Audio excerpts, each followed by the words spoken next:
Maaf ya pemirsa Dewit, saya bukan maksud loh langsung nggak nyapa, tapi yang ada mukanya jutek, kenceng. Nggak ada maksud saya, cuman saya mau ngasih tahu aja. Mumpung saya lagi jalan-jalan di kota Solo, jadi kita akan ketemu dengan seorang tamu yang menurut saya sih, atau menurut kebanyakan orang, dia jarang senyum.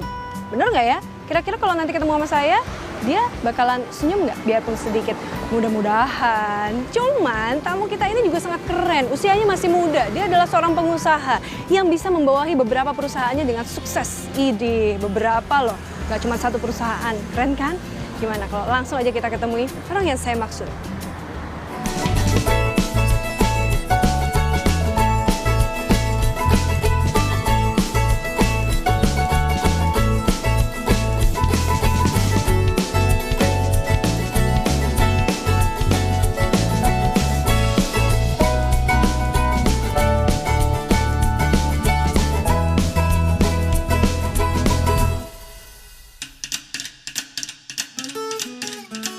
Jadi ini loh tamu saya sekarang, Mas Gibran Rakabuming. Apa kabar? Baik, selamat pagi. Selamat pagi.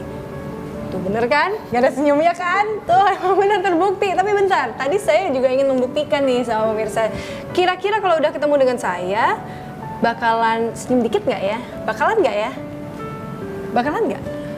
Enggak juga sih. Lumayan. Dikasih sedikit tarikan lumayan lah ya. Bentar. Bapak yang satu ini, belum bapak sih, calon bapak ya. Calon bapak, mudah-mudahan nanti lahirnya sehat walafiat. Bentar, kalau kita lihat nih kayaknya lagi sibuk ngerjain. Ups, agak kelihatan. Ini sedikit laporan keuangan kayaknya.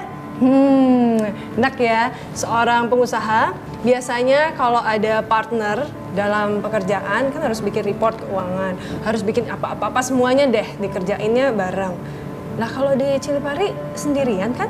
Sendiri. Jadi semua report langsung Iya. diserap sendiri ya? Iya. Diserap loh saya bilang. Karena apa? Biasanya kalau bisnis kan berhubungan dengan keuntungan, berhubungan dengan profit. Cilipari dulu deh yang kita bahas. Karena tadi juga saya kasih tahu ada beberapa bidang usaha. Bener kan? Ada beberapa bidang usaha kan? Iya, enggak. Jawabnya enggak panjang, Mas. Ya?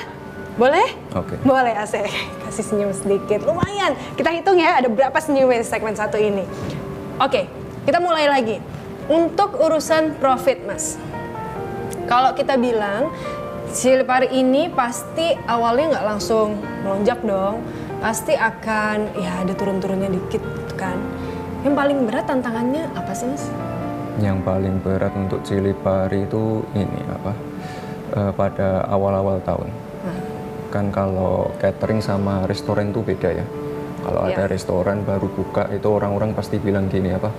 Ini ada restoran baru, nyobain yuk. Pasti kayak gitu. Mereka berbondong-bondong datang. Pasti untuk nyobain. Kalau catering beda, nggak mungkin kayak gitu. Misalnya tahun depan kita nikah, kita nyobain catering baru yuk. Itu sangat tidak mungkin. Benar. Soalnya kalau misalnya saya punya kakak saya pakai nikahnya pakai catering A, itu otomatis nanti saya dan adik-adik saya itu pasti pakai catering A juga. Jadi orang tua menikahkan anaknya kan pengen yang terbaik. Mindednya kan udah seperti itu ya. Iya. Gitu. Jadi catering baru itu memang beratnya adalah menancapkan pertama bendera untuk bisa dipercaya, untuk bisa nantinya digunakan lagi terus-menerus. Nah, berarti apa trik-triknya untuk bisa menancapkan bendera itu tadi tuh? Orang percaya nggak cuma dari segi rasa, pasti dari segi harga, pelayanan dan lain sebagainya. Ya, semua. Tapi yang paling penting itu kepercayaan tamu. Jadi kan kalau catering kan kita nggak main-main ya kan karena kapasitasnya ribuan. Nah itu. Berarti penting. Apalagi nikah kan sekali seumur hidup, itu memang harus benar-benar sempurna. Tapi pernah nggak sih ada komplain? Komplain sering. Biasanya mengenai apa? Semua mungkin sampai saat ini pun komplain masukan customer pun masih kita perlu tampung juga semua. ya. Iya, itu perlu untuk peningkatan kita juga, untuk evaluasi. Sebagai anak seorang presiden, harusnya akan mudah dong perjalanan untuk bisnis di bidang-bidang yang berhubungan dengan politik lah, ekonomi dan lain sebagainya. Memilih bisnis kuliner yang jauh dari ruang lingkup Bapak sekarang ini. Karena kulinernya juga waktu itu Bapak masih jadi wali kota kan? Masih jadi wali kota. Berat dong pasti untuk seorang anak wali kota di Solo dan bisnisnya juga di kota Solo. Pasti berpikirnya, wah anak wali kota lah pasti juga sukses. Gimana tuh? Kenapa memilihnya kuliner? Enggak, sebelum Cili Pari berdiri aja orang-orang udah pada mendatangi saya. Ya mas ini ntar gampang lah ntar masuk ke Pemkot, ntar lewat saya bisa. Nah, Terus ketika Cili Pari berdiri itu orang-orang malah pada bingung. Karena marketing saya larang untuk masuk ke Pemkot Kota Solo. Jadi semua pesanan itu kita tolak. wih, Jadi memang kita murni pesanan dari pesanan pribadi untuk pribadi. ya? Iya. Sama sekali tidak ada hubungannya dengan pemerintahan. Dan sampai sekarang pun ya ini udah meskipun Bapak udah nggak di Solo, itu malah orang-orang Pemkotnya sendiri, orang-orang di Solo tuh udah ngerti karakter kita ya. Jadi memang ketika misalnya mengundang Bapak ke acara ke Solo itu malah justru mereka nggak mau pakai catering saya. Mereka udah tahu. Iya, nggak usah pakai cateringnya Cili Pari lah, soalnya ntar ada Nanti malah nggak enak. Jadi memang udah pada ngerti sendiri sih. Tapi Bapak pasti pernah nyicip dong. Oh iya, Apa kata Bapak? Enak nggak? Ya lumayan. Lumayan. Tetap ya Bapak sama anak ya. Maunya sih saling memuji, tapi mungkin sama-sama mensupportnya dengan cara yang berbeda ya. Kalau Bapak itu karakternya kayak apa sih? Kalau Mas Gibran lihat karakter Bapak deh, kalau kita lihat di TV kan seperti itu, hampir sama lah ya, hampir sama kalemnya. Ya, seperti itu, seperti di TV. Sama, di rumah juga kayak gitu? Gak pernah marah?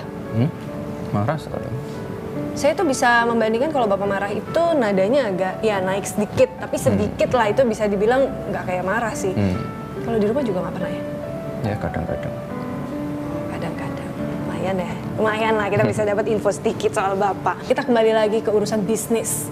Hari ini mau ngapain aja Mas? Ini kan weekend kita rame sih, biasanya ada wedding kalau malam. Kita persiapan. Persiapan cateringnya, terus Semua dekorasi, semua. segala macam. Oh iya ya, bisa dibilang ini adalah one stop service kan? One Bisa stop dibilang service. WO juga dong. Sejak kapan sih berubah menjadi WO? Kan tadinya Kita catering pada aja. tahun ketiga. Pada tahun ketiga. Kenapa akhirnya memilih untuk jadi WO? Apakah karena lihat pasarnya sangat memungkinkan? Rugi kalau cuma jualan catering sama gedung. Harus jualan semua. Tuh. Itu baru pikiran seorang pembisnis. Kalau kita cuma ngambil satu aja nih, satu wadah, kayaknya rugi ya. Kita masih bisa mengembangkan sayap untuk di samping-sampingnya. Kenapa nggak kita pakai juga untuk di sampingnya? Dan itu benar-benar sendirian, nggak ada partner. Kalau Cili Pari sendirian. Kalau yang partner yang mana? Markobar. Markobar itu Semua yang kafe-kafe kecil ada partner semua. ada partner. Nah, itu bisa dibilang hits semua kan ya, di kota Solo khususnya. Amin. Jadi kayaknya jadi tempat nongkrong anak muda lah, ya. Idenya dari mana sih awalnya? Memang senang atau memang benar-benar saya pengen mencoba yang baru atau justru partner yang membukakan ide pertama? Ya semua sih idenya. Ada yang dari saya, ada yang dari partner. Ada yang dari luar kota kita bawa ke Solo. Ada yang dari luar negeri kita bawa ke Solo, kita modifikasi. Ih, keren ya. Untuk itu jangan kemana-mana ya. Setelah ini kita masih akan ngobrol lagi dan saya juga mau keliling nih yang ada di Geraha Sabah. Tentu saja Dewi masih bersama dengan Mas Gibran.